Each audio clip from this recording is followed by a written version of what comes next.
Ridwan,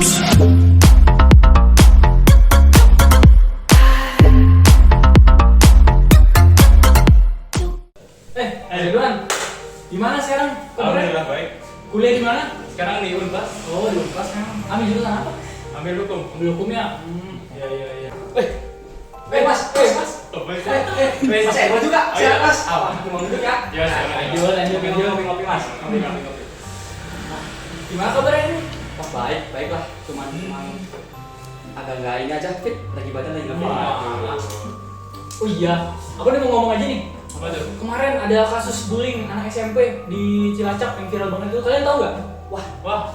Ini aku baru lihat videonya. Jadi anaknya itu brutal banget pembuliannya itu. Jadi kayak anaknya itu dipukulin sampai tulangnya rusuk, patah. Wah, Iya ingat itu. tahu kan? Ya saya sampai dibully-bully itu ya. Tahu. Nah itu dia, saya juga baru baca-baca yang dimana PN Cilacap telah mengeluarkan putusannya. Si MK divonis selama 2 tahun penjara dan 1 bulan kerja paksa. Terus temannya satu lagi dihukum selama 6 bulan dan 1 bulan kerja paksa. Masa sih? Tunggu, aku lihat lagi ya. Hah? Cuma 2 tahun? Yang bener aja, Mas. Wah. Korbannya aja sampai cacat fisik, trauma seumur hidup, pelakunya cuma 2 tahun. Itu sih nggak adil banget tuh. Aku pikir bakal lebih berat, minimal 5 tahun lah.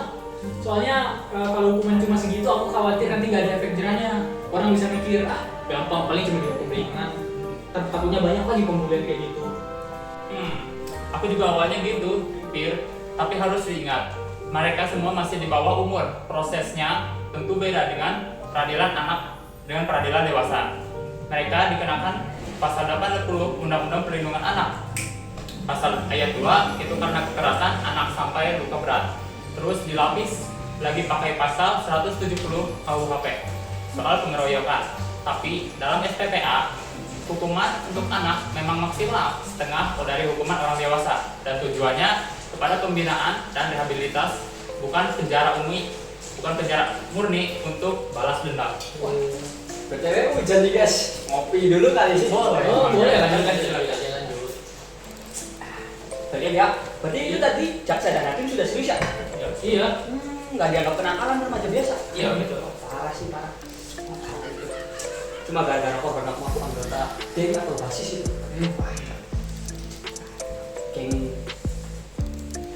Justru itu masalah geng itu yang paling bahaya di usia mereka. Si MK kan katanya dia ketuanya. Dia mungkin merasa kayak harga dirinya tuh sebagai ketua geng tuh diinjak-injak karena si korban depan anggota. Karena si korban katanya nantangin geng lain di depan anggotanya. Jadi dia kayak harus membuktiin kekuasaannya di depan anggota lain juga. Oke, dia sebut hal itu di video. Sengaja direkam biar yang lain takut dan hormat sama dia. Habis pikir. Jelas nggak bisa dibenarkan sama sekali ini. Habis pikir. Makanya hakim tetap vonis pidana penjara, bukan cuma disuruh kerja sosial atau dikembalikan ke orang tua. Vonis 2 tahun itu balas maksimal yang wajar dalam kondon SPPA. Hakim pasti di-emak. Di satu sisi lain, kasih ejak masa depannya secara hukum harus dilindungi juga. Ini putusan yang mencoba menyeimbangkan itu semua. Wah, yang paling penting sih sekarang itu kondisi korbannya gimana sih? Nah, Iya. kondisi korbannya gimana? Semoga cepat pulih itu, terutama traumanya itu pasti. Orang yang kena pembunuhan itu yang paling sulit emang itu sih traumanya kita bilangnya kayak gimana dulu? Ya.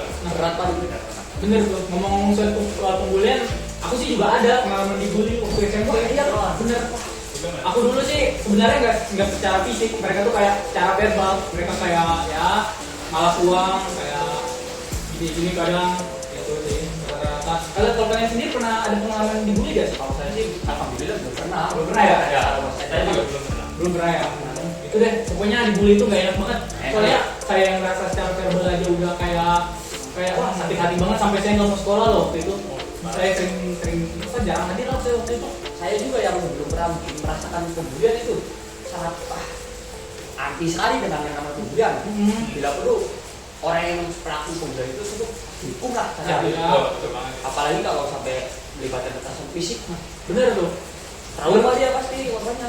Menurut kalian gimana sih cara yang paling efektif buat kayak apa namanya bisa orang tua tuh kayak meminimalisir pembulian gitu, entah dari anaknya ke anak yang lain, gimana sih caranya? Yang paling bagus menurut kalian aja nih? Pastinya melatih kemandirian kepada si anak itu. Nah, iya. Jangan sampai dia diperlakukan semena-mena oleh temannya. Dia juga harus dilatih dalam kedisiplinan dan kekuatan emosional Betul, pada betul. saat di lingkungan sosial. Bener-bener. Emang faktor utamanya itu pendidikan atau pendidikan lah ya. Ya, Juga jangan terlalu dimanja ya, kalau Ya, bisa. Betul itu mas. Ya, semoga ini bisa jadi pembelajaran buat semua lah, Ya. terutama buat sekolah dan orang tua. Ya, Sekolah juga nggak boleh tutup mata sama bibit-bibit game kayak gini. Orang tua juga harus tahu anaknya bergaul sama siapa aja. Betul. Soalnya ngeri banget ya generasi kita yang sekarang. Semoga nggak ada lagi deh kasus-kasus kayak gini ya. Iya, Ya, betul. Itu deh. Weh, Udah jam berapa ya? Betul ini. Udah deh, saya pergi dulu juga. Ya, siap. Banyak. Ya, siap.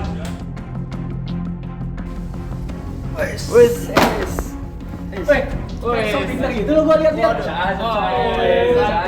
pintar ngapain? Ini ngapain lu gua main begini? Ngapain lu? Woi,